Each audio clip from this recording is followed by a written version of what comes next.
Next thing I know, he says, well, I don't know what you're here for, boy. You ain't even my son. Am I looking for approval because I never got it as a child? My dad said the day you stop blaming others for the things that go on in your life is the day you become a man.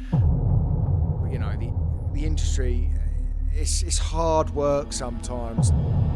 It's one of the worst advices we get given. I would never give that advice.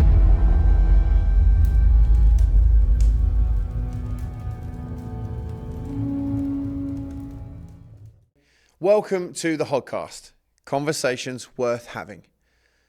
I do want to let you know that in this podcast, this episode certainly, there are some adult themes and strong language within. So some viewers may find this upsetting or inappropriate.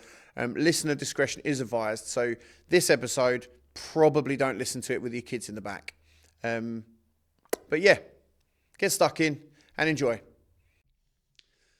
So Charlie, what is it that we need to know about you to understand how you've got to where you are today? Oh, wow. That's deep, man. That's deep. I don't know, mate. It's a lot of life lessons all blended into one, and out popped me, I suppose. I don't know. If I go back to when I can remember, probably when I don't really remember much from the age of 10 and under. No. Nah. I don't know if that's... Give me a happy... Have you got a happy memory? A memory that you can relive with me? Have you got a memory? Have you got a memory you can relive with me from under the age of 10? Yes, I do. And it's one of not many. It's actually when I lived with my mum and we was out in the garden, and she was teaching me to... I couldn't kick with my left foot. I like playing football and stuff, and she took me out in the garden, out in the backfield, and just all day she did, kicking just with my left foot, and then I ended up being a left-footed footballer, which is a bit of a random one, but yeah, I mean, I lived with my mum, and at the time I didn't know my stepdad till I was about 10, and yeah, they broke up. And I ended up living with my stepdad, who I didn't know was my stepdad, because I had his second name at the beginning. And yeah, and my mum left. And next thing I know, he says, well, I don't know what you're here for, boy. You ain't even my son. Fucking hell. So yeah, that started off my journey of, you know, I went and lived with my mum, and I think she was quite... what's the word? I don't want to badmouth my mum, but she was a bit of a party animal, to say the least. Okay. So I ended up... She was always getting kicked out of places, so we was ending up moving around quite a lot. And I think I ended up living with my nan and granddad, which was really good for me because it was a bit of stability. My granddad was very... pushed me towards school and that. I never liked school and that, but when I come out of school, it was straight away, it was, you know, get a job, get on, you know, get a job or get out, basically. But I mean, I met my real dad when I was, 14 or something like that, which was probably a good thing for me, you know, because I get on really well with my dad. My dad's, you know, someone I can sit there and talk to my dad for hours, you know, because I really like how he thinks about life, and you know, I wouldn't want anyone to think badly of him because I didn't meet him till I was 14, because I think my dad was, you know, he was a character and he was a bit of a boy, and it probably wasn't good for me to meet him when when he was younger either, you know. So I feel like that come around at a good time for me to develop me as a character, as a person. Meeting my dad when I was at the age of 14, because he had some really good life lessons for me, you know, and I feel like, you know, when I lived with my stepdad, I could never understand why I was treated differently to my brother, but again, that's also something that helped build me as a character, as a person, being treated differently, which I'm glad I was, because it made me who I am today. Whereas my brother's a shitbag and he's in and out of prison all the time, and and I don't know if that's a little bit of genetics, different fathers, or the way I was brought up compared to him. I'll get a clip round the ear in 2 seconds flat if I looked at him in the wrong way. Whereas my brother, he'd get away with murder. So I don't know if that moulded me slightly different. I think there's a lot of things that happen in everyone's life, isn't there, that really can mould someone into a type of person. And, and I feel like my real dad come to me at a real important part of my life when I was starting to mature as a child into a man, and given me, I always liked the way he talked to me. He would always make me feel like I was making the decision as a person to become who I wanted to be, when really he was, it would be like, well, if you was a good type of person, you'd do this. If you was an idiot, you'd do this. And I'd be like, well, I'm not an idiot. I'm a good person. And I would pick that, but he would make it feel like I was making the decision as a young man to develop myself, where no one wants to be told what to do by their parent.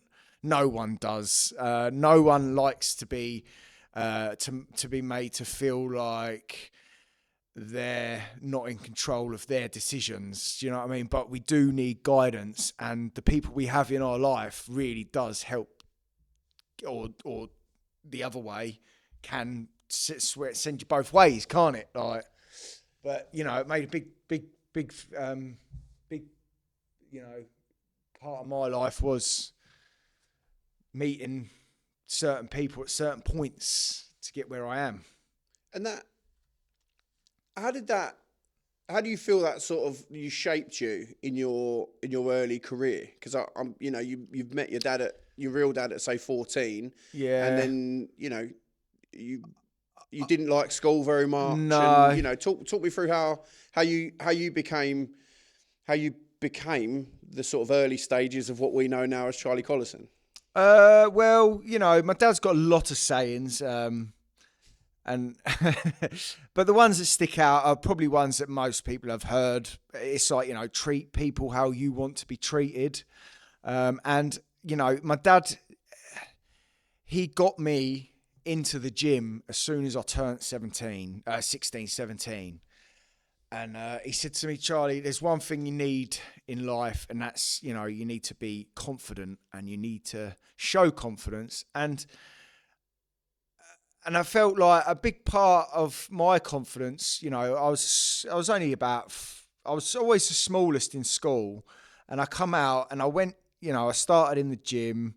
My dad got me in the gym, and, it sounds pathetic to some people maybe, but getting a bit of size on you, a bit of confidence, it did help in the building trade. Otherwise, you're going to get walked all over. Not so much these days, because everyone's a bit... diversity, equality, and inclusion. Yeah, oh, I get goodness. It. But no, back then it was, you get the shit ripped out of you, you'd be bullied. I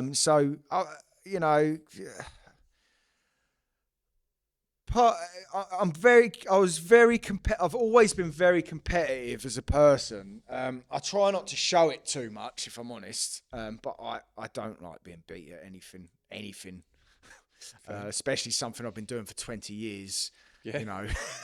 For sure. But yeah, no, my dad again, God bless him. He's I don't see him as much as what I should, but he's probably the biggest person to help me make the decisions I've made. I see a lot of my dad in me, even though he's a pain in my ass sometimes, which I must be to some people. Well, I mean, I wouldn't like to comment on how much of a pain in the arse you are, Charlie, but yeah, I can be. Yeah, I mean, you're a nice fella. Yeah, I'm all right sometimes. I'm nice to the people that are nice to me. Treat people how you want to be treated. Yeah. Like I said with my dad, You know, but again, I'm very quick to, if someone is rude to me or you know, disrespectful, I am very quick to be the same back. I do believe in treating people how they treat me. You know, if someone is polite to me, if someone is, you know, and I will always try to be the one to make the effort to be the polite person, to not be rude, to, you know, so, you know, that's how I feel I've, you know, progressed as a person, and I feel that that's helped me along the way of my journey of being who I am and where I am today, and that's probably. So when you were you say you're competitive. Who in your early life? Who were you competing? Were you competing with yourself? Who were you competing with? You know, how did you? Do you know what? My dad. Again, I keep going to my dad. My dad's reads a lot into psychology, and do you know, I always have this debate with myself. Am I looking for like someone? What's the word? I don't know. Approval. Approval. Am I looking for approval because I never got it as a child? Because my brother always got it. So I don't know if that's partly why I do the videos, is because I like seeing people say, "Oh, well done," which I also I also get people rip into me about how shit I am. But you know, I don't really. It doesn't really bother me. I'm quite. I don't know. What's the word when you? I can take quite a bit. Like I don't really take notice of it. It's like water for ducks back. Yeah. That's it. Yeah. I'm not, but yeah, I think I don't know whether, like, because my dad talks about psychology and all that. I don't know whether that's partly to do with why I started doing the videos, was to get a bit of, you know, I've lost the word again. I'm a bit dyslexic, by the way. If you didn't know, do you know what? We don't use that as an excuse, though, Shah. Come on. Well, no. Do you know what? It's funny because I'll be on site and I'll go, I need some. And Tom will go, wheat vents. I'll be like, yeah, wheat vents. Yeah, that's the one. Cheers, Tom. Mate, I swear to God, I don't know what's wrong with me. I swear it's them vaccinations as a child. I'm telling you, don't get me started on that. No. Right, that's it. Moving on. We're cancelled. Moving on. We are cancelled. We're cancelled. Oh, God. No, delete, edit. God. we get you cancelled before you even start, Sheree. Oh no. Well, we've sort of talked a bit about your early life, I guess, which I'm guessing not many people know about you. I mean, you don't share too much. Let's be stuff. honest.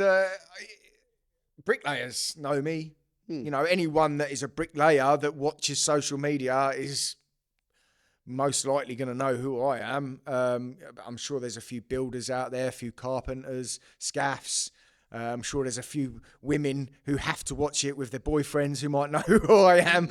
But, you know, I'm quite well known in the building industry, I suppose. Yeah. So everyone sees where you are now. Mm-hmm. But I want to go back.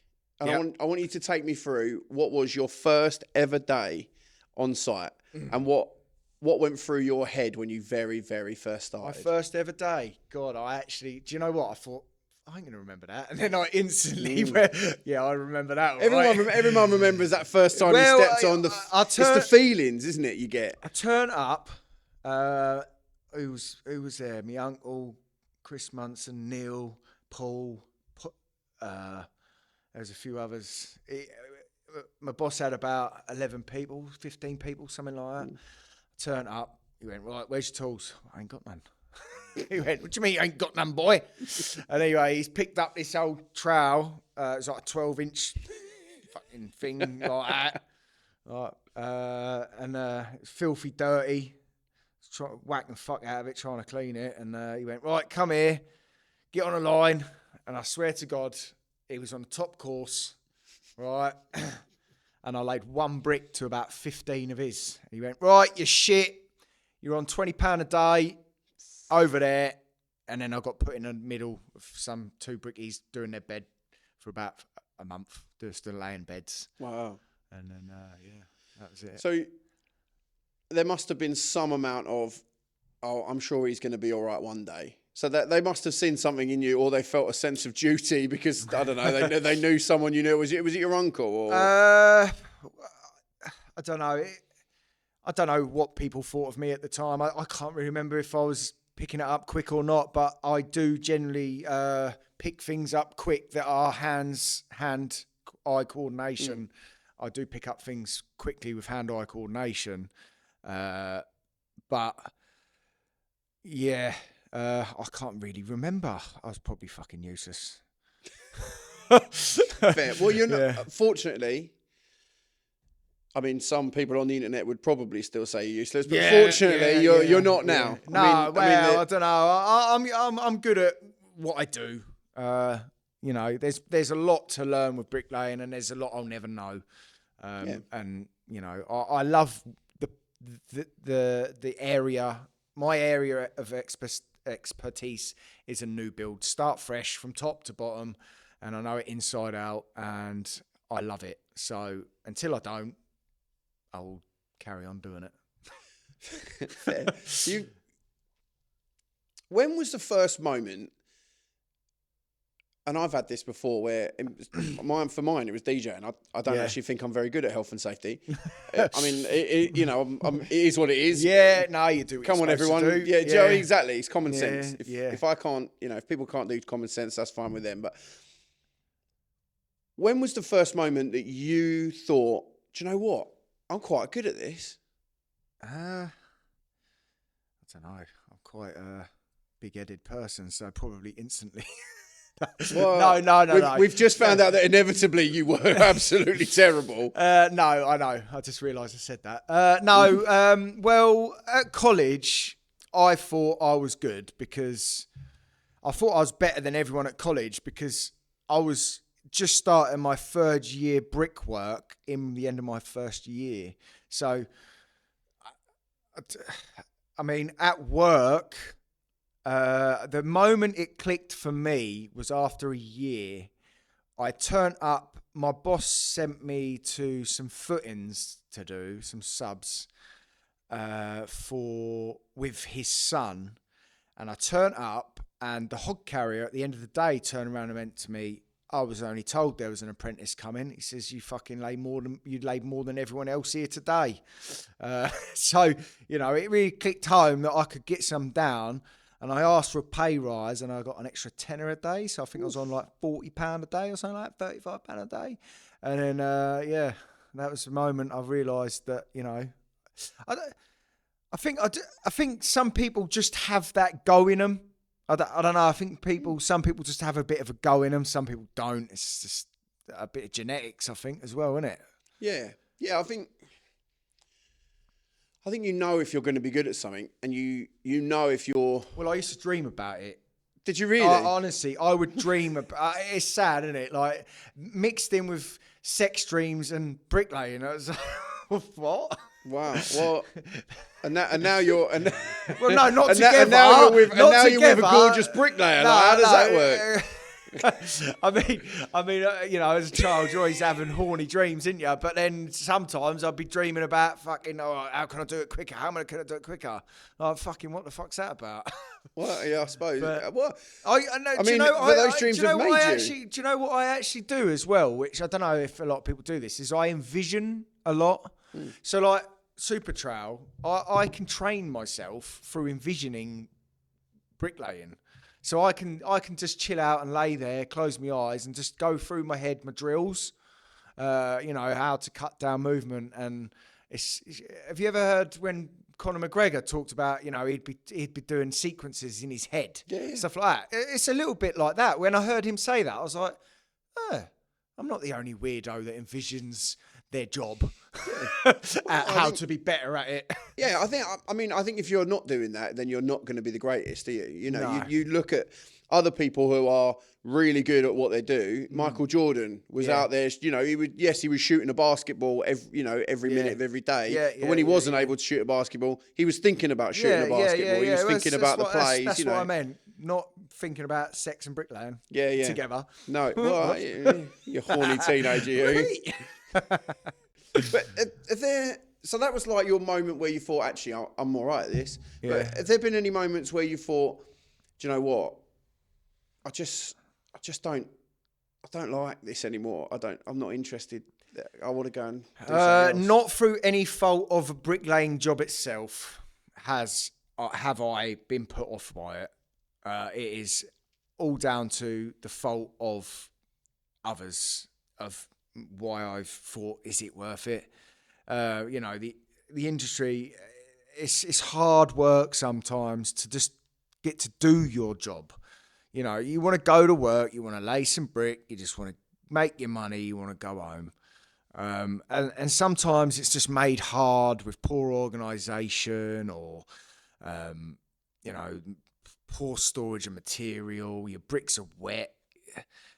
It's a hard one sometimes, and it really can grind you down, you know. I would say 100% anything that's put me off my job has been through poor organisation of sites, or, you know, that's the only thing that really puts me off.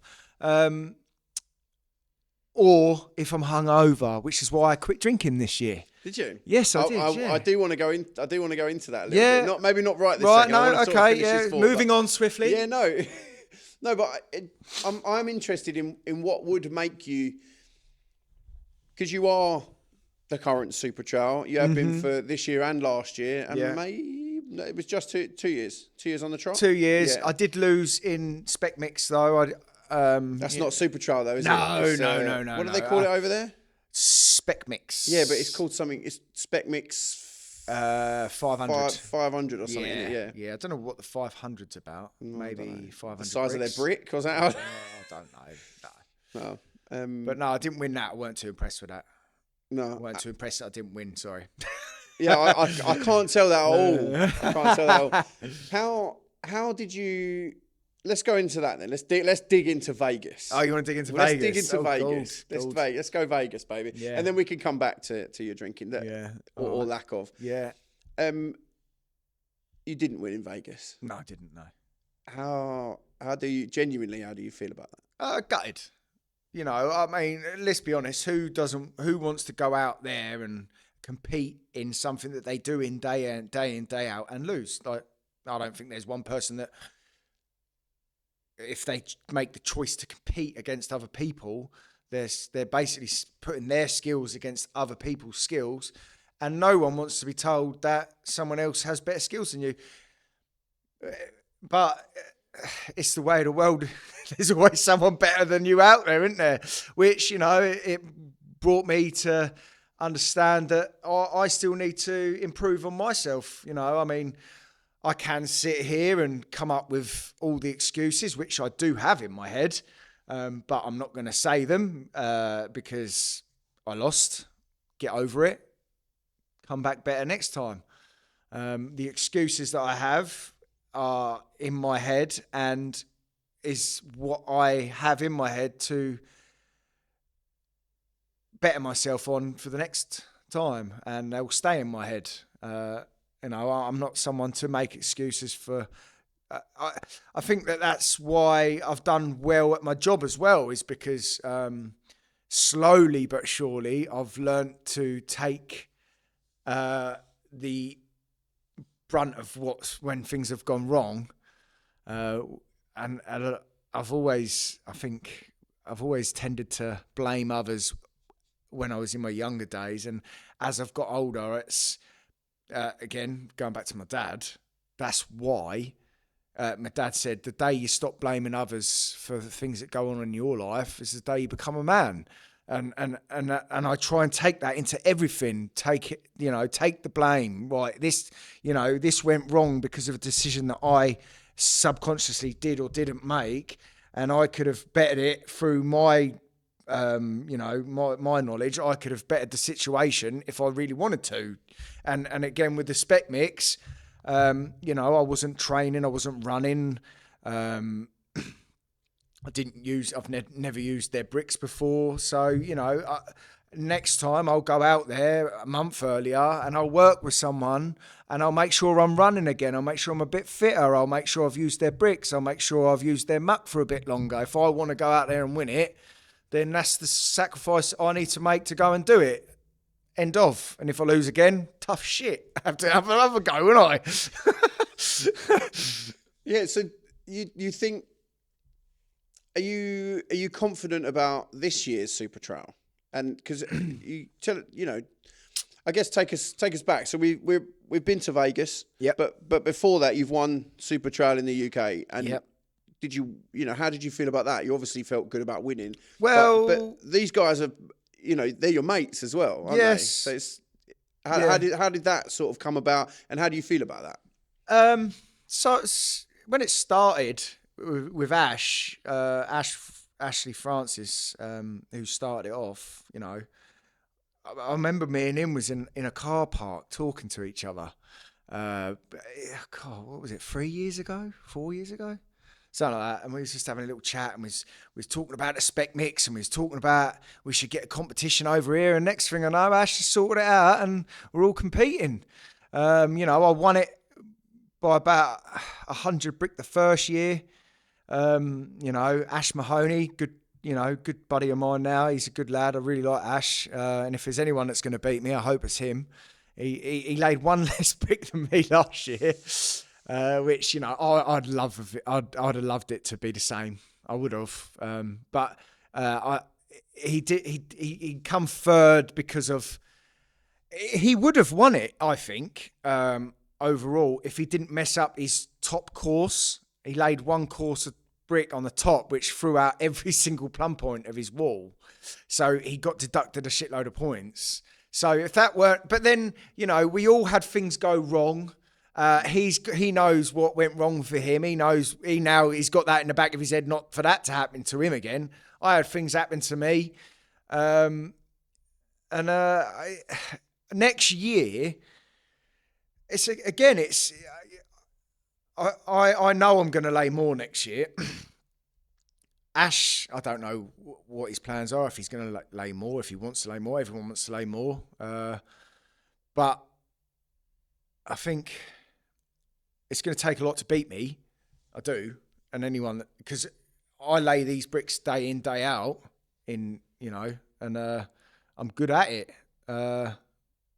So for someone to come and beat me, I'll take my hat off to them. Like, well done. Yeah. What is it that really drives you though in the competition? Like, what is it that makes you want to come back? Competitiveness. I'm competitive. I mean, I think it gets a lot of bad rap at the minute, Supertrowel, because they think that it's to slap it up as rough as you can, but it's so strict. I laid 720 and I got deducted 100 bricks. I got deducted something like 25 bricks because I was 5 mil high to gauge. 6 mil high to gauge or 7 mil high to gauge when the tolerance is 5 mil, which 5 mil is that. I built that corner with no tape measure. I didn't check it once, and I was 5 mil high to gauge on 7 mil high to gauge on one end, and I lost 25 bricks for that. Right, and then I think some of my perps were too big, even though they were all bang on in line with each other. Some of them were quite big because the bricks were small. Now, if I'd have lost on that, I would have been gutted because the bricks were small. I had a small batch of bricks. Do you know what I mean? So, yeah. I think there's things to be worked on on that department. I think that the tolerances on the perps should be the tolerance of the brick. So the bricks, the tolerance on the actual race on the day is smaller than the tolerance of what the bricks are. Do you know what I mean? So if the tolerance is 3 mil either way, it's not that with the brick. Do you know what I mean? The bricks can be 10 mil small. Yeah. 10 mil small. If you have two 10 mil small bricks next to each other, you're looking at like 20 mil perp. Yeah. Do you know what I mean? And then I get deducted for poor quality of bricks being made. But yeah, no, I feel like I went off there. What was the actual question? What drives me? What drives you? And I know that it is the winning that drives you, but there must be, I guess not losing. What would it take for Charlie Collison to never do Supertrowel again? I did say to Tom, if I win this year by a country mile, because I'm going for 800, right? Because I've had 780 in practice. No one's near that in England. With this brick, with that setup, no one's come anywhere near that yet. And I want to hit 800. And if I hit 800 in Supertrowel this year, I'm not allowed to. I'm not allowed. If I win again this year, I'm not allowed to compete next year anyway. I have to have a year off. And if someone doesn't beat it the year I've got to go off, I might just not bother and just wait. Wait to see if anyone beats it. Do you know what I mean? But then I said to Tom also, I don't think I can. I don't know if I could. I'm just too competitive. And I like to prove that I'm closer to 40 now. I'm only 3 years off of 40. And I want to prove to people that, because it's funny with bricklaying, because when I was in my early 20s, I would have the 30-year-old saying, wait till you're 30. Wait till you're 30. You'll be fucked. And then now it's wait till you're 40. And I'm nearly getting to 40, and I can still go at the same sort of pace I was going at the 20s, day in, day out. So that's something I am looking forward to. Time. Proving people wrong. You just compete at everything, I don't do. I do. There you go. You'll be done when you're 30. 40. I'll tell you what, mate. No, I won't. No, I won't. Oh, 40, no, I will not a chance. Yeah. No way will I. Charlie will still be out there laying when he's 80 years of age. I don't know, mate. Only on the sunny days, though. Only on the sunny days. But you won't need to then. Nah, well, I'm starting to. I used to work in the rain and wind and cold and all sorts. Now I'm a bit like. Stay in bed next hour. I guess that's because you know what you can lay, and there are a lot of people out there who, and especially apprentices or younger or people that are young in the trade. Yeah, they don't necessarily have to be young. They could have had a career change or whatever, and they don't know what it is to work day in, day out, and they don't know what their numbers are. Whereas on a house, you're. Yeah. I would say you are, you're pretty good at building out. You've worked, you've worked for GSQ that I work for, and we've spent a fair bit of time together, and you know what it is you can lay in a day on the lift that you're on. You know what you're aiming for. I look at a price of a lift, and I'll go, 2 and 1, 2 days, or if I see, I know what I average. And I know what if I've been given the lift price, I'll take a look at that lift price. Someone goes, "Oh, how long is it going to take?" I'll go, "Right, that will take me blah blah blah this long." And it makes me laugh when people go, "Oh, it'll take as long as it takes," because people get very arsey as they get older, don't they? Well, it'll take as long as it takes. Leave me alone. Yeah, I guess so. But I suppose it depends on your financial situation, right? It takes as long as it takes, but it doesn't though. No, because you've got a client who wants it done. Exactly. You've got a subby who you're working for who wants it done. Yeah. Your bills need paying. Yeah. Your missus at home is like the kids need new shoes or whatever. Do you know what I mean? Whatever it is. So it takes how long it needs to take in order to make enough money for all of these people. Exactly. And you. Exactly. And that's the other thing. I've got Amy, my partner, my soon-to-be wife, fiancée at the minute. Your fiancée, though, man. Yeah, congratulations. Yeah, she's probably, you hear that saying, there's behind every great man is a great woman. It couldn't be any further from, not... That come out wrong. Sorry, babe. Let's go for that again. No, right. Let's go for that again. No, but honestly, I don't know what I'd do without her. Honestly, like there's more to laying bricks. You know, if you've got a little company, you've got your accounts, you've got your taxes, you've got CIS, you've got all this, you've got all that, and she just does it all. And you know, she doesn't. I'm a big believer in family now, and I want Amy to be at home with the family, bringing up the kids while I'm out making the money, and that's why I like price work. And that's, you know, when I see a price of a lift, I'll go, right, that'll take me this long, because it will take me this long, because I need that. You know, if I'm paying Amy a wage and myself a wage, then you need to be earning a certain amount. And that's what's great about bricklaying, is if you take care of yourself and you work hard, you can earn a good whack. Everyone goes, that's a 9-month job. Oh, yeah, 9 months. I could probably earn more than most people in 2 years. Do you know what I mean? If you wanted to. Yeah. Like, it's there. Yeah. And that's one of the things that I've found. I'm not a bricklayer. I don't profess to be a bricklayer. No. I don't want to be a bricklayer, because I don't envy bricklayers at all. No. It's a very turbulent business. There are lots of ways that you could not make money in a day. Oh, yeah. Yeah. We won't go into those now, because you've made fair amount of YouTube videos about those. But there are lots of ways that you could not make money in a day. Yeah. But you sort of seem to take it in your stride. And I guess it is the support that you have. And now that could be, you know, Tom, who for all intents and purposes is your hod carrier, but he's not. Yeah. I know he is at Supertrowel, but he's more than that. Yeah, he is. Certainly he's your mate.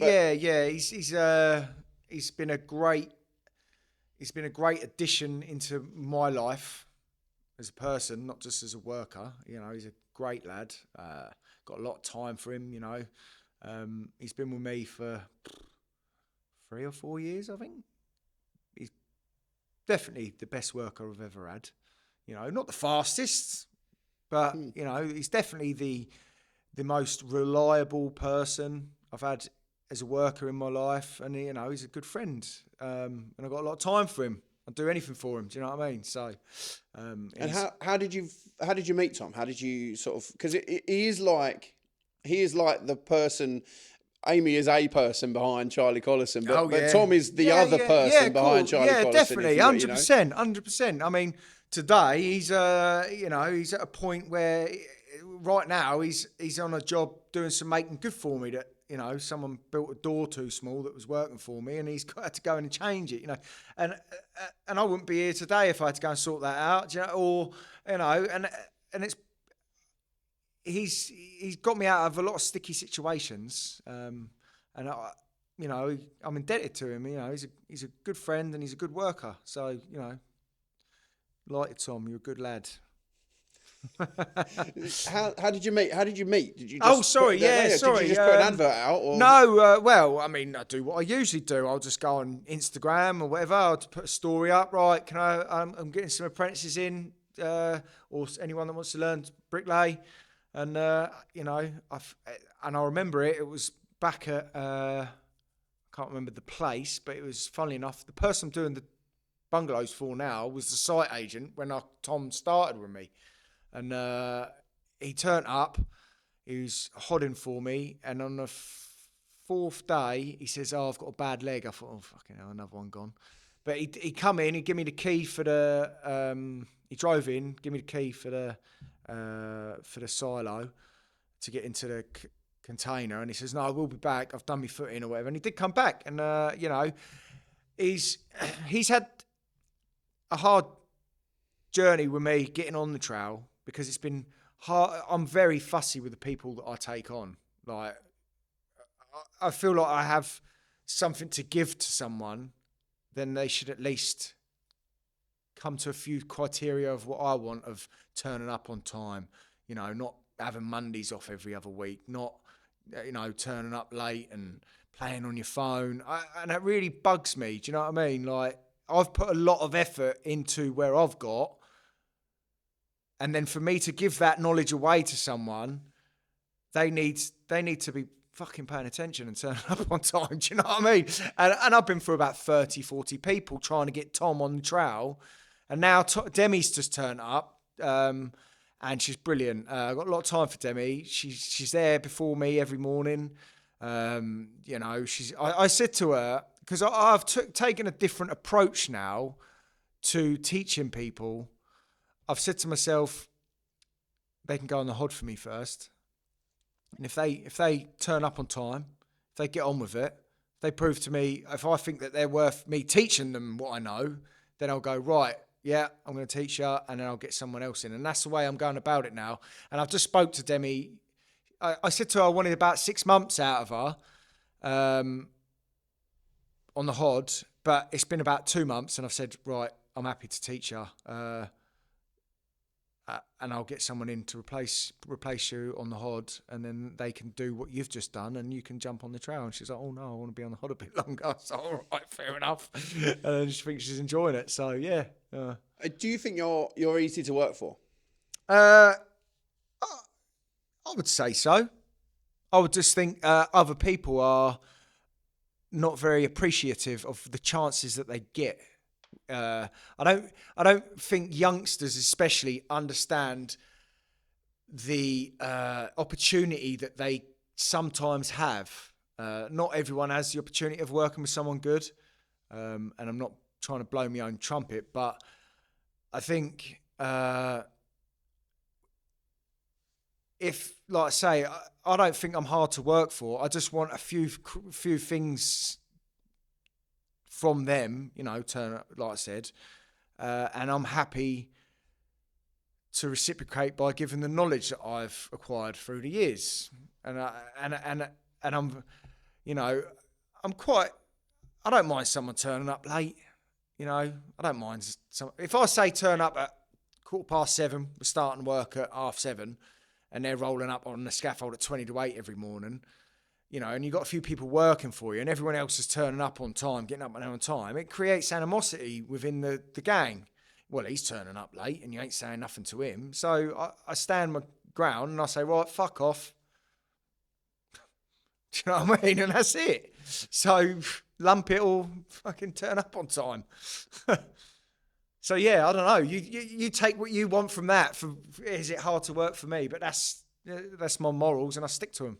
Yeah, I mean, personally, I feel like that's reasonable. You know where you stand. Yeah. But whether you think one of the things that I've really realised is that facts and feelings are separate. Yeah. So the facts are this, and how you feel about it is how you feel about it. It's not, you know, you can. My facts don't care about your feelings. No, the fact is you're I turning like up that. 10 minutes. I'll take that. You're welcome. I'll take that one. So yeah, my my facts don't care about your feelings. Right, that's it. I like that. I probably won't remember it, but no, that's all right. I'll try. That's all right. But the idea that if everybody knows that they need to be there, then they need to be there. Yeah. You know, and it was. For me, it was similar. I trained at drama school, and I went to drama school where if you were on time, you were late. So if you weren't in the door, the door was shut at 8:30 in the morning, and after that, you had to get a pink slip. You had to go to the office and get a pink slip, and then you were out for at least half the day. Yeah. And if you had a good reason why you were late, then you might be allowed back in the afternoon. Yeah, and that soon made you get there on time, did it not? Exactly. Yeah. Everyone's there 5 minutes early is on time. Yeah. Everyone else is there 10 minutes early because they want to be 5 minutes early for the 5 minutes early. Yeah. And that shows dedication. Exactly. To what you want to know. And everyone knows that. Everyone knows that. It's set out at the beginning. Yeah. It's very obvious. Yeah. And you know where you stand. And now, you know, they weren't, the people, I guess the same way as you, like the lecturers didn't like having to turf people out or having to tell them to, do you know what I mean? And for you, like having to tell them to go down the road, you've been late 7 days, 8 days in a row, like, or you didn't turn up for 2 and then. Mate. Yeah, well, no, exactly. But my mate turned up, and that's, you know, and I was brutal. I was like, nah, fuck off. I don't know. Yeah. But that brutality is difficult because you want to be an inclusive, you know, there's a lot of like inclusive language in the construction industry at the moment. And I do get it. Yeah.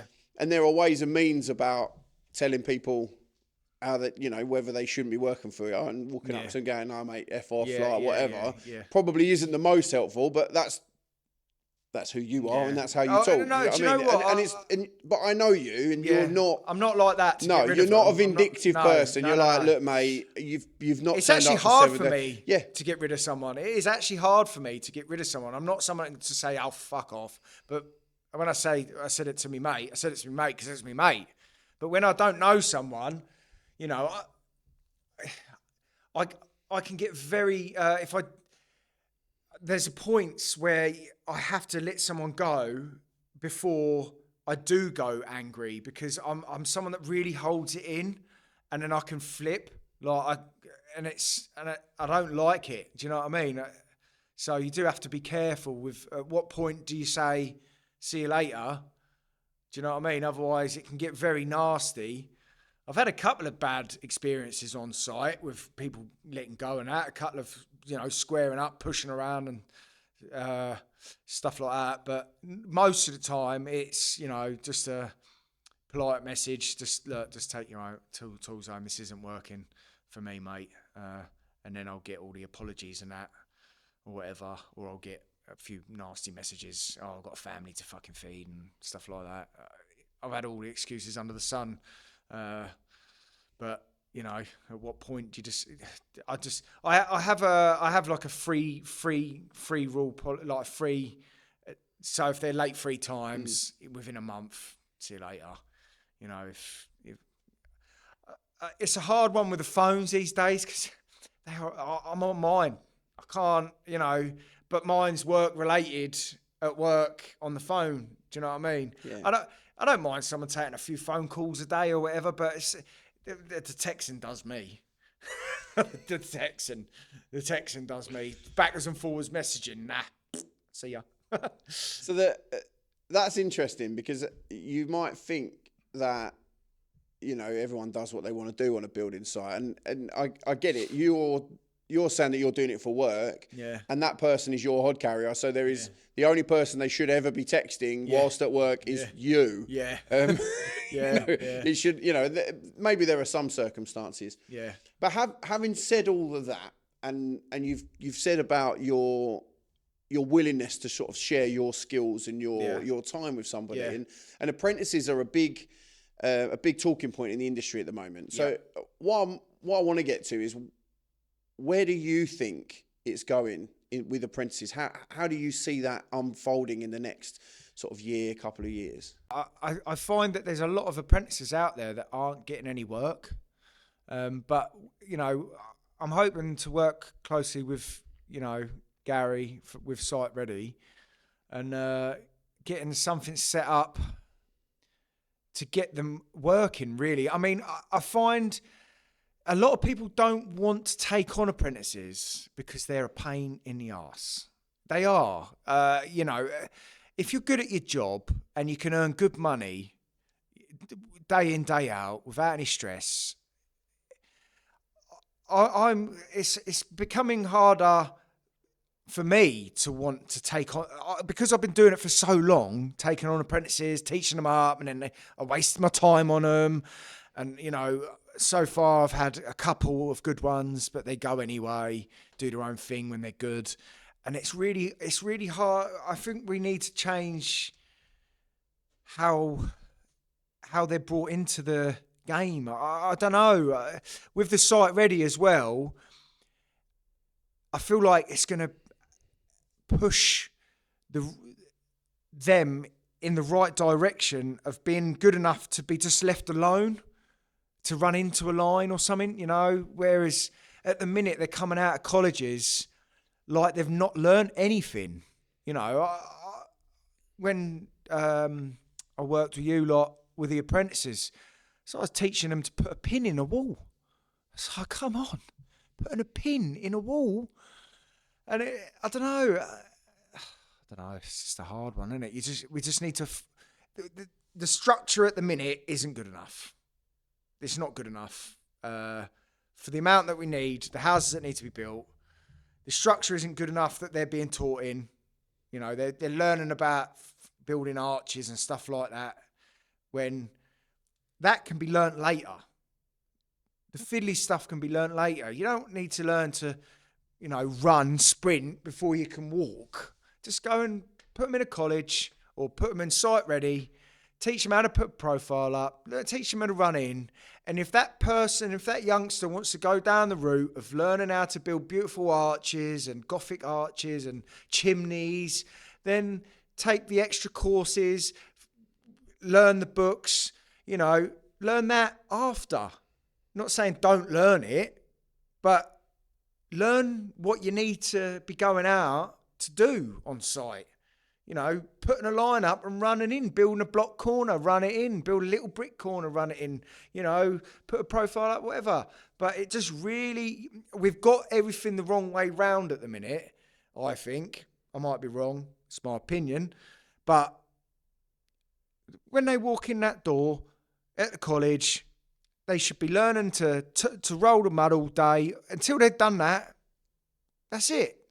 They're getting taught to build little corners and stuff, and they don't even know how to push a brick down or roll the brick muck or spread the muck.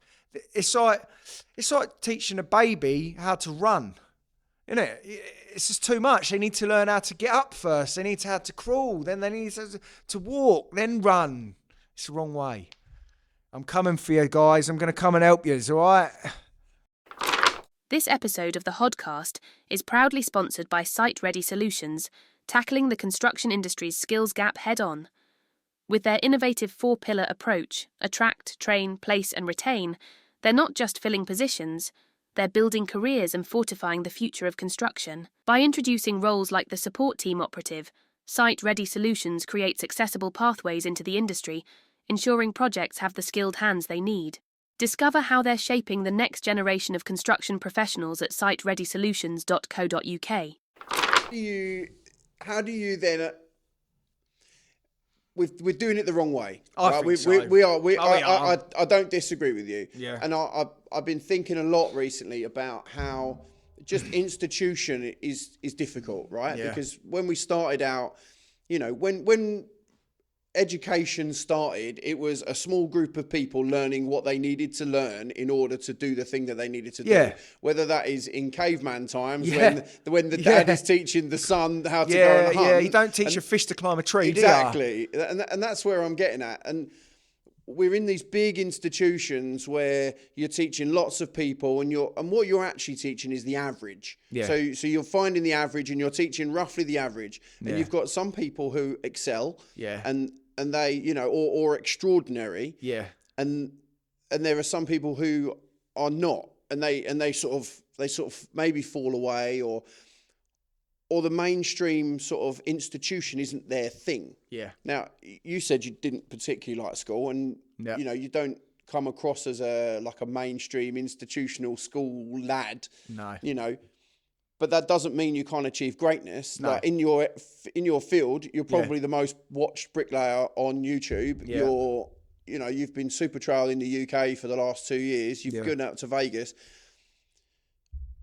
Now, I can't necessarily imagine that any of your teachers at school that you saying you didn't do very well at would have envisaged you being, who you are. No, I remember one of them quite promptly said to me that I was going to end up working in McDonald's because I turned up to a few of my... I didn't turn up to half my GCSEs. So, I don't know who it was, but if you're watching,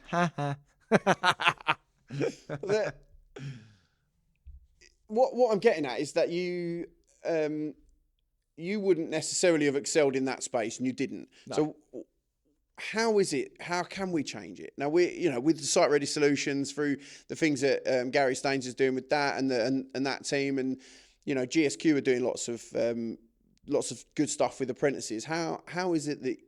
What do you think? How do you feel that it could be done differently? How could you start doing it differently, maybe?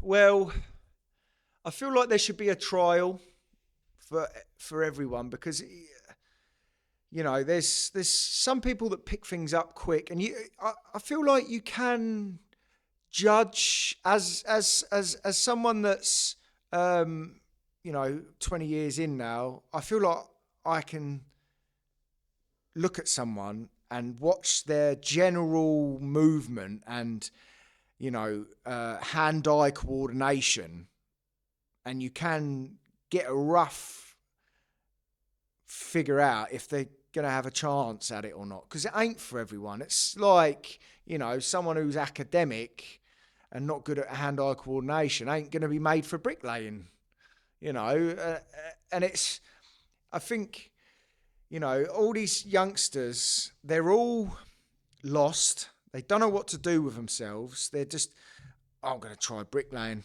and then it might work out for them, it might not. I feel like we let them down as their peers on how they can choose what they're good at, if you know what I mean. I don't know if that makes sense or not. Do you know what I mean? I feel like, we're very, we're like cavemen when it comes to getting people at what they're good at. Like at school, why are we wasting time on kids that are no good at maths and ain't gonna need no thing for maths when it's not gonna? Do you know what I mean? Like the amount of. But the argument there though is so let me pick at that a little bit. Yeah, go on. So the argument there is, how did you do at maths? Average. So yeah. How? But why are we taught? Why are we taught like stupidly? Like so the thing that people throw out, and I'm going to pick at this because I do feel strongly about it. Yeah, go on. So I worked out. I used to work at. I used to run a residential centre, right? And I needed. And I'll make this applicable to you as well. Yeah, so the idea of angles, right? So why do we need Pythagoras? What's A that? squared plus B squared equals C squared. Right, yeah. Yeah, the square of the hypotenuse is equal to the sum of the square of the other two sides. You're talking gibberish to me. Yeah. How do you work out how big a corner is?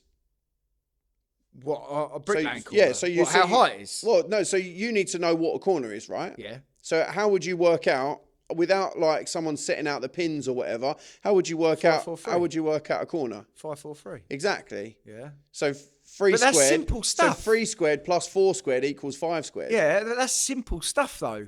Yeah, but that's Pythagoras. Yeah, right. I got you. So that. But I didn't need to know that. No, you didn't. You know what I mean? But which gets back to we're teaching to the average. Yeah. So you maybe, and I'm not digging at teachers at all because I think that teachers have a really hard job and they work really hard. Yeah.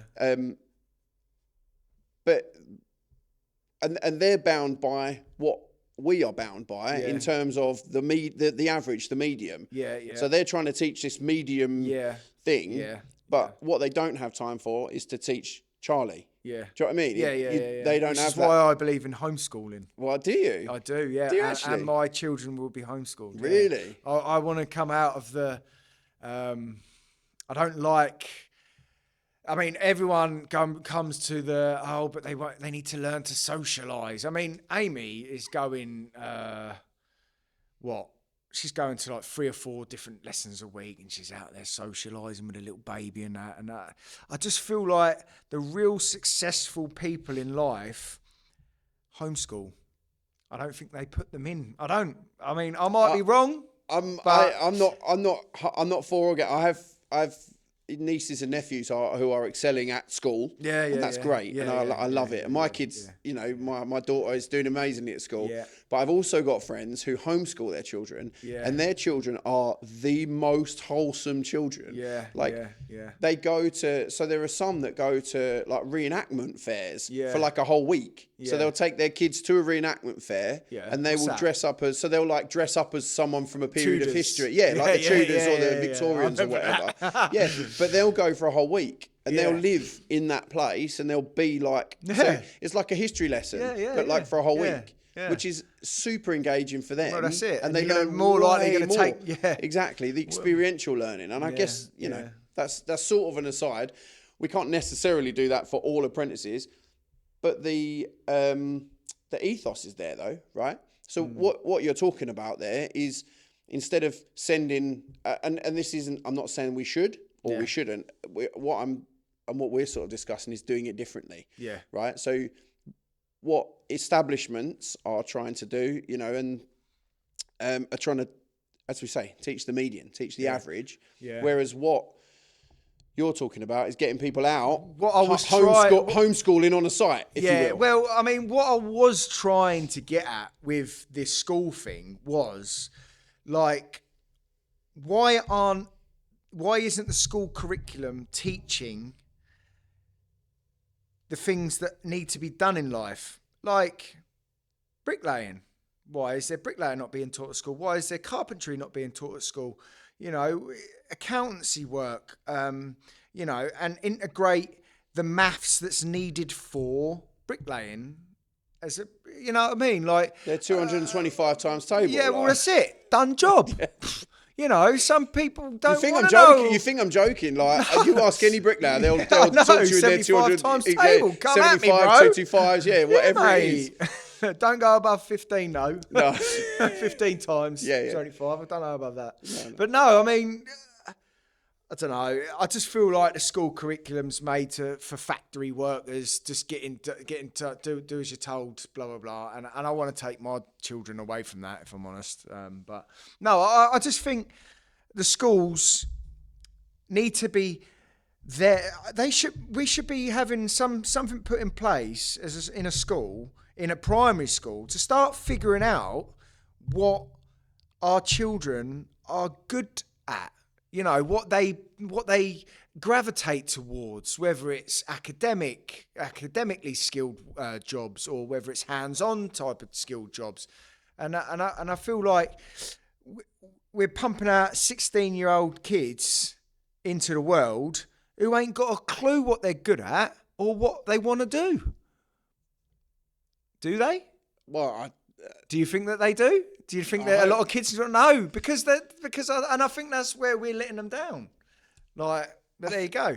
I think we live in a difficult, at this moment, I think we live in what I think, and again, I think it will be classed as a really difficult time in history. Yeah. Because there has been a lot of change. Yeah. And we're in a transitional period. Yeah. Where I think the world is just changing from, you know, we've had the industrial revolutions and the dot-com boom and all that sort of stuff. And I think we're in like an AI weird thing where I don't think... Is that your phone? What was that? Don't know. We're still recording. Yeah. Yeah. Hello. Anyway. But I think we're in a really difficult time where you get a lot of different things pulling in different directions. And what I'd be keen to do, and I know that you would too, is sort of work with some people who are trying to go in the same direction. Yeah. So instead of just trying to like pull each other apart, and that will sort of tie us into the social media stuff in a second. But the idea that we all are trying to move in the same direction and want a common goal. Yeah. Now, I don't know what that is. I don't know what that looks like, but it does look like winning, because who doesn't love winning? Do you know what I mean? So if we can find a way that we can all win in that situation, whether that be, you know, a kid in a school, a kid who homeschools, a kid in a college, you know, or a young person in a college, a young person out on site, whatever that looks like, I think that there's got to be some creative thinking around it, certainly. This episode of the HODCAST is brought to you by our friends at Grayson Building Products, the UK's #1 supplier of masonry sundries. With over 50,000 products in stock, award-winning service, and a heritage dating back to 1921, Grayson's expert team makes sourcing the right facade products stress-free. They don't just supply, they innovate, partnering with contractors to create smarter solutions for the real challenges on site. Grayson, built on values, driven by service. Visit grayson.gb.com to find out more. This is an interesting one for you. Yeah. Do you think that social media is hurting or helping the construction industry? I don't know. It's a hard one, isn't it? I mean, I've done some posts for gain of money. You know, like I'll do stupid stuff, like I'll lay bricks wrong, or I'll lay them rough to get views, which is wrong. Because if people are seeing that, then do they think that that's right? Do you know what I mean? So these youngsters that are watching as bricklayers, and I'm slapping them in stupidly or something just to gain views for people to write comments, which is something I used to do, not so much now. So yeah, I see it a lot. I actually remember making a video and talking to, because I get a lot of people ask me how to go viral and stuff like that. So I made a video one day and I just said, do something wrong, but make them think you're doing it right, because it will get people to comment. And if people comment, it gains traction, and then people start to watch it, and more people watch it, more people comment, and that's how a lot of my stuff's gone viral. I've had videos go viral that are generally good, just good practice, but most of the ones that go viral are just me pissing about, and it's not good for the industry. So it can be good, but people tend to like wrong. People like people doing things wrong. People like to slag people off online. There's a lot more bitter people out there than there is happy people out there. And that's, and I think that can be played to people's advantage if they're smart with social media. If you play on the bitter people, which I've done quite a lot. But again, it's just answering your question. It can look bad on a bricklayer, and it can give us a bad name if you're doing the job wrong and posting it all over social media.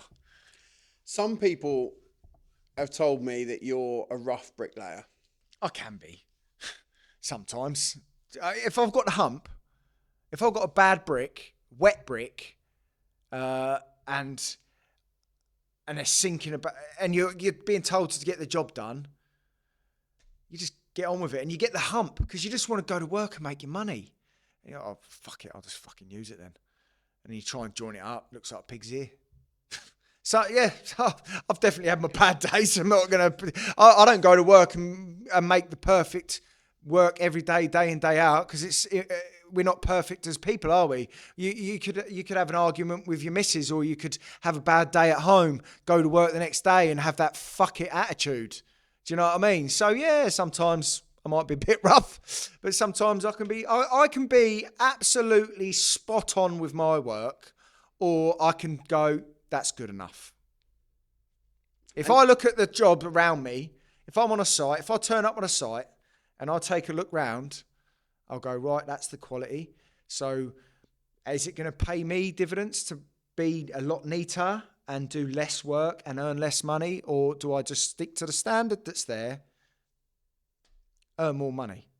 It's a bad way to think, but who's not going to think that way, really, in hindsight? No, I guess it's the path of least resistance, isn't it? Yeah. Like and inherently human beings find the path of least resistance. Yeah. It's the one that's most trodden, all that stuff. Yeah. The mumbo jumbo stuff. Yeah. But I get it. You look around, and I'm guessing, not a bricklayer. Yeah. Do you think that might be sort of what most bricklayers do, or is that something you feel that it's you do? So when I site work, I don't know. I can't talk for everyone else. I'm only talking from my personal opinion. Like I do, on a whole, always try to do my best work. Always. I enjoy building things quickly and right, because I feel that shows my skill level to be able to build it quick and build it correctly. But again, I have bad days, whether it's at home, whether I've had a bad night's sleep, or do you know what I mean? And I'll have a bad day. And you can, or a site agent talks to you a bit cheeky. You think, fuck you prick. Do you know what I mean? Or, I don't know. It's a hard one. I don't want to sit here and talk for every other person, because I'm not every other person. I'm just me. So that's, what I think. I don't know whether it's... day workers tend to do a neater job more of the time.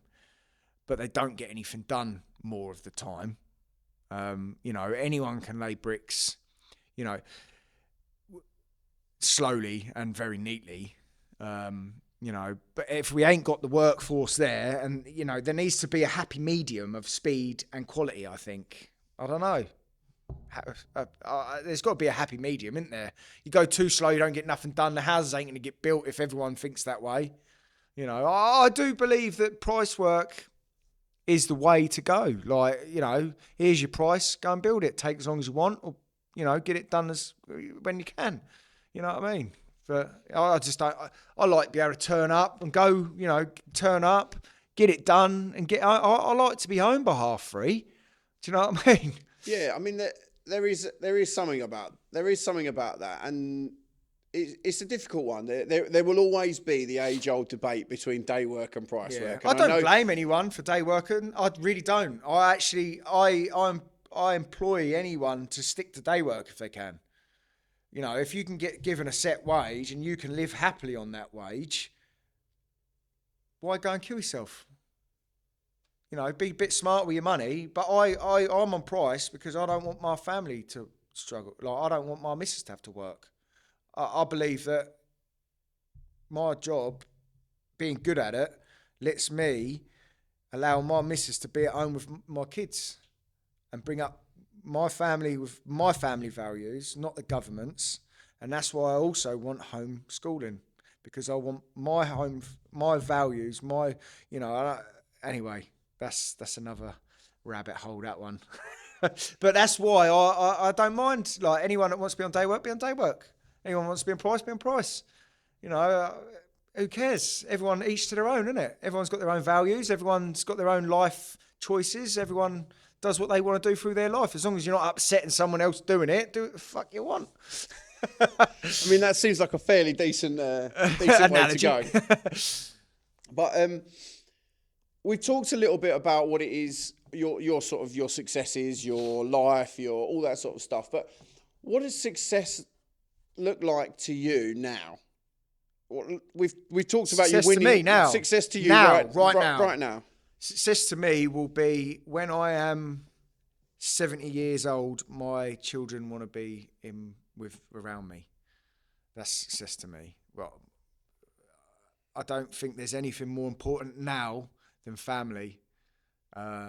Whereas before it was, you know, I do still work a lot, really. And I do work a lot on my social media, and I don't spend as much time as what I should sometimes with my, you know, Amy, my daughters. But I'm trying to set something up so that I can be in my family's life, because we are only here once. And I do think that success is measured on how your children think about you as a parent. I think that's my opinion anyway. That's very noble. Is it? Yeah, well, I think it is. Oh, right. I think there's many people who will be listening or watching this podcast that won't have expected you to have said that. To be honest, I wasn't expecting you to say that. Yeah, no. I want to smash the next Supertrowel. I want to go back to Vegas. No. I know. I do want all that. Yeah. Don't get me wrong. No. I do want all that. I do want that. But no, I mean, success to me is family. Strong family units. Success to me. What's more successful than having a strong family and passing on your family values to your children? I don't think there's anything more successful than that. I agree. With that in mind, what is the hardest lesson that you've had to learn the hard way? Because you have, you know, your family's important, your work is important, but I'm sure, what's the hardest lesson you've learned the hard way? God, fucking hell. I've learned a lot of lessons the hard way, which is probably why I'm doing all right now, I suppose. Work or lifestyle? Anything. What's the hardest lesson you've learned the hard way? That going on price ain't easy as easy as you think to start. You know, I've got myself in a lot of debt, messing jobs up, trying to rush around, make the money, and making mistakes. And I think the biggest one was I worked when I was first went on price. I thought, yeah, get a big gang together, take on a job. And I remember I turned up on this job, and there was this other gang that turned up as well, and they was there for 2 days, and they went, nah, this ain't a site for money. This ain't a price work site. And me being me, was like, nah, fuck, I won't get paid, no worries. And I just remember I built a whole house completely wrong. It was like 3 types of J-type houses, so it's the same footprint, same shape, but flipped. But no, it wasn't flipped. It was all the windows were in different places, and yeah, I put all the windows in the wrong place, all the doors in the wrong place. That seems like an expensive mistake. That was a very expensive mistake. I think I had to borrow 15, 20 grand or something like that to keep paying everyone's wages, because they says I think it was only worth about 11 grand at the time, the house. So I'd paid, I was getting paid for it, right? And I'd finished it, but then there's queries about it. And I'd started the next lift on another house, and then I built that, and then I built another lift over there, another lift over here. So I was well tied into that site. I was, and it was like 3-4 weeks in hand or something like that. So there was loads of money on me. So I fix it, blah, blah, blah. And I must have spent 5 weeks, 6 weeks with the gang, about 5 of us. And I just had to keep paying them, so I went to the bank. Luckily, at that time, I had quite good credit at that time. And I managed to borrow the money, and I paid everyone, and then they went, yeah, see you later. Fucked me off down the road. Wow. And and I was well in debt. So I ended up going back as a 1-on-1 in the footings. I was in bits, so I think I turned back to drugs at the time because of it. That was a bit of a bad, and it just went spiraling down from there. When roughly was that? Are we talking like last year? Or? No, Jesus Christ. This must have been, 8 years ago? 10 years ago or something like that? Yeah. I mean, I always was a bit of a party lad as a youngster. I think that's one of the worst advices we get given. It's go out and have fun. Go out and have fun and get drunk. I would never give that advice to anyone anymore. I do not believe that at all. I think that sets someone up to being either an alcoholic or a druggie for the rest of their life. Most 50% of the people, that's a rough guess off the top of my head, will then turn to drink and drugs. I don't know why drink and drugs are separately talked about, because they're one and the same. Alcohol is the biggest killing drug in the planet, but they make money off of it, don't they? So it don't matter. But I was always a big drinker in my younger days, you know, Magaluf, all the little islands and that. We've done all the little islands fucking for about 7 years running and that, drinking all the time. And then I think at about 21, my mate went, I'll have some of that. Give me a fucking nose, didn't he? I go, oh, me mouth. And that was it for about 5 years, I think. And then, what was I? About 20, 21, yeah. So about 4 or 5 years, I think I was going out, getting on the coke and that. And that's just all went downhill from there. And then when I went on price, I got my shit sorted, and then I got myself in all that debt. And then I was like, oh, I don't want to do it. So I started trying to sell drugs again. Oh, fucking hell, what have I done here? And then I'd ended up in a right bottomless pit. And I had a good mate at the time. He got me out. He lent me money. And I think that mistake I made in my life has really made me more conscious of how quickly it can go wrong, and especially with alcohol and drugs, because alcohol is the stepping stone for everything else. Do you know what I mean? And anyone that's done cocaine in their life will tell you, 4 or 5 beers and you want it. Do you know what I mean? So that's why. And last year I had somewhere between 5 and 8 drinks, somewhere around there, which was my best year so far. And then me and Amy made a pact this year to really go for it, never to drink again. And I think I'm 54 days no alcohol. I don't let anyone see this on my social media, but I used to smoke quite a bit. I used to smoke, then I vaped, and I don't want to promote that at all. I don't like to promote alcohol or vaping or nicotine. So I quit nicotine again this year. So that's 43 days, that's that. And I've also quit caffeine, which was a hard one, because I'm finding it as hard to get as motivated in the mornings, but it's slowly coming back. And the other one, the biggest one out of the lot, which is what really makes me suffer, is sugar. Sugar and alcohol are one and the same thing, but sugar doesn't get you drunk. It does as every single side effect that alcohol has, but it just doesn't get you drunk. So that cutting that out is what's really it helps me get motivated. Helps my motivation to get on with my job, being healthy, eating well, because it really fucking helps. Do you know what I mean? So,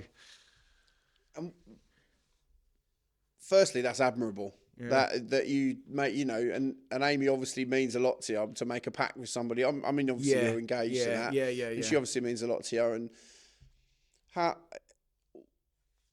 what do you replace that with? Because obviously these things for people, for some people. I mean, there's some people that will say, well, that you're boring. But I don't know. I feel that to be able to call someone boring for not drinking alcohol really shows what sort of person you are. I don't know. And I don't want to call out people that drink because I've done it for years. But there's nothing better for me, right? I get up on a Saturday morning, sober, right, fresh. I'll pop down the gym. I'll have a workout. I'll go for a sauna. I'll have a cold plunge. I'll pop to see me granddad with Amy. We'll go and see her mum. I might have a cheeky sunbed or something, and then we'll make some nice, fresh, lovely bit of food. We're really into our healthy eating. We really, Amy likes making me lovely dinners and that, bless her. I fucking get home every day. If you ever see my Instagram stories, it's always steaks and, potatoes and eggs and, I think people don't know how amazing it feels to eat healthily. Not only do I sleep better now, for me, this year, I've consistently slept perfectly every night for as long as I can remember this year. 8 hours every night. I'll sleep through a tornado, ask Amy, because it is literally like Alia wakes up two times a night at a minute, something like that, and she screams because I believe again in co-sleeping, so she sleeps in bed with us still, and I sleep through it. Every time. And if I do wake up, Amy says, I don't even remember. Amy says, yeah, you said Alia's crying. And then I just, boom, straight back to sleep. And also as well, my snoring stopped from eating healthy. I used to snore. Now I don't. Well, actually, that's a lie. I do sometimes. Depends if I eat cheese. If I eat cheese, Charlie Collison. If I eat cheese, mate, if I eat cheese, I'm getting that in the fucking. Wake up, you prick! But no, I don't. And then on a Sunday, get up, go out, potter about, and I don't know. I wouldn't change it for the world, how I live my life now. And I'm really hoping I don't slip up. I really hope I don't. But we've made a pact this year. I think as a couple, everything needs to be done together. Whether it's quitting alcohol, whether it's quitting vaping or nicotine, whether it's eating healthily, it needs to be done together. Because if it isn't, it doesn't work.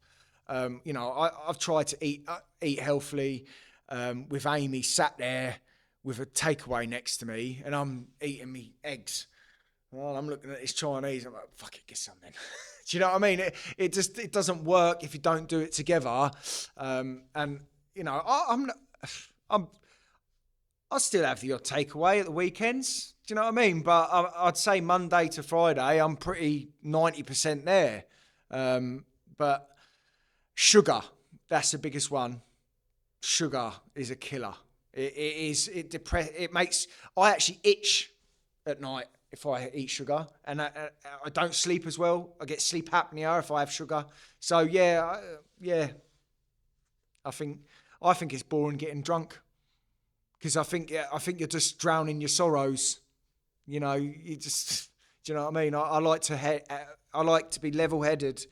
I'm at a point where I like to be level-headed at all times now. Do you know what I mean? And that's, to me, is where I'm going to be able to succeed most at being what I want to be in life. When you succeed in life, you're a bricklayer. Because you've succeeded essentially in social media. That is what you're arguably most known for. Obviously, you're a bricklayer. But it could all go wrong with the few lifestyle wrong choices. Can all go wrong. Can all go pig tong. Well, so in social media, obviously you've made all these changes, but how has that element of your life changed your career? How did Charlie Collison start out on social media? How did you start your YouTube channel? So I've always been someone that wants to get better at what I do. And at the time, YouTube, it was about 8, 9 years ago, I think I've been doing YouTube, something like that. So I was looking on there just for things really to help me. And I just found that there was nothing on there. You know, you had Rob Songer on there, who does a lot of very, very pucker, like twisted arches and stuff like that, which is no good to me because I'm not interested in doing that sort of thing. You had Stu Compton on there. He was, he does his little arty-farty videos and does a few little bits here and there, but there's nothing that he had on there that I didn't know. So I thought, well, there's nothing on here.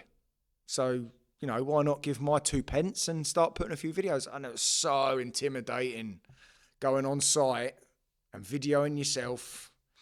At first, right, I used to video and make sure it was hidden so no one could see it. And then I'd do voiceovers at home. I'd voice over what was going on at work because I couldn't bring myself to do it. Because I just thought people would be staring at me, like, what the fuck's that prick doing? But yeah, that's how it started. And how did it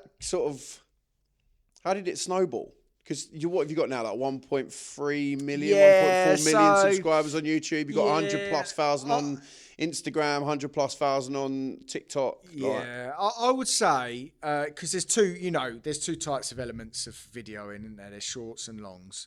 And longs, I'd say I've gained about 150,000 of on my YouTube was through long form video. But the rest has all been through shorts, which I don't really think much of. I reckon I could have more like 5 million on YouTube if I really wanted to, with shorts. I don't really put any effort into it anymore like I used to. But I know the trick to doing shorts, but social media isn't my main goal. Like, it's not. I like doing the social media to show other people something that they might not know, and if they do know, happy days. If they don't, then brilliant. I had someone message me the other day. He said, I just wanted to send you a message to say thank you. He said, I was a chippy for 12 years. I decided I want to do bricklaying. He says, and I've watched 80% of your videos from start to finish. And he said, I can't believe that it's all there for free. And I thought, brilliant.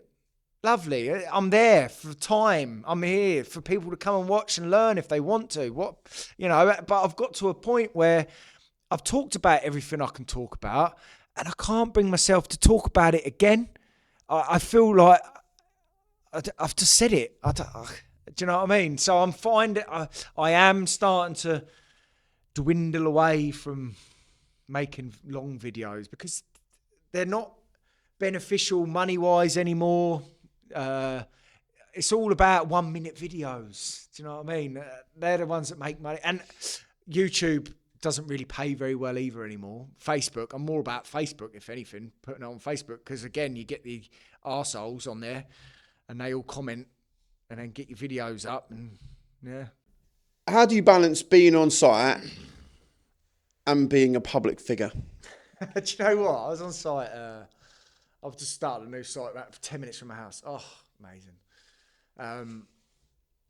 And I walked on there, and obviously because everyone from Colchester and around that area, I was like, oh, Johnny's famous. And I had someone come up on a scaffold, can I have a picture with you? I was like, you taking a piss, mate? I was like, piss off. He was like, no, please. I'm a big fan. And his boss was down at the bottom going, go on, have a photo with him. Oh, for fuck's sake. At the end of the day, when the tools are down and you look at what you've built, not just in work, but in life, what are you most proud of?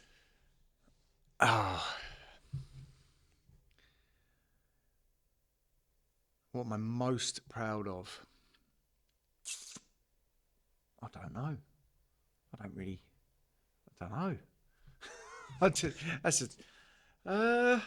am I most proud of?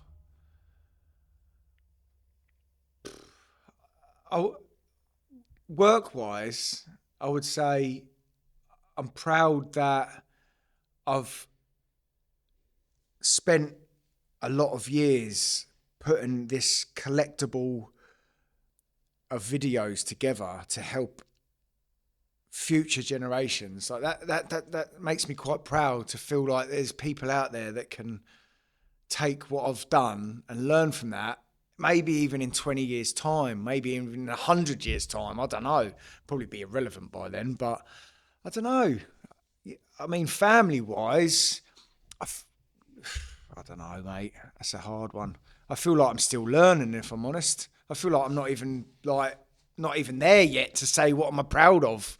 Do you know what I mean? I feel like there's still a lot more for me to go and a lot more for me to learn before I can turn around and truly say this is what I'm really proud of in my life. But I don't know. I feel like my children, I'm proud to think that I'm going to do them good. Do you know what I mean? I feel like I'm going to do good by my children. And that's what I'm hoping to be most proud of by the time I'm older. But that will only tell over time. Do you know what I mean? If I do things right. So that's the worst thing I'm worried about. It's doing right by my family. If you could stand in front of every young apprentice in the UK right now and give them one piece of advice that would change their career, what would you say? Don't fall for the trap of partying too much. Get yourself knuckled in to your job, because it's what's going to hold you stead for the rest of your life, your job. And if you're not careful, you'll just hold yourself back with that sort of lifestyle for a long time, like I did. And I would seriously recommend just get yourself to yourself, get stuck into your job, and that will really determine how well you can do in life, really. Do you?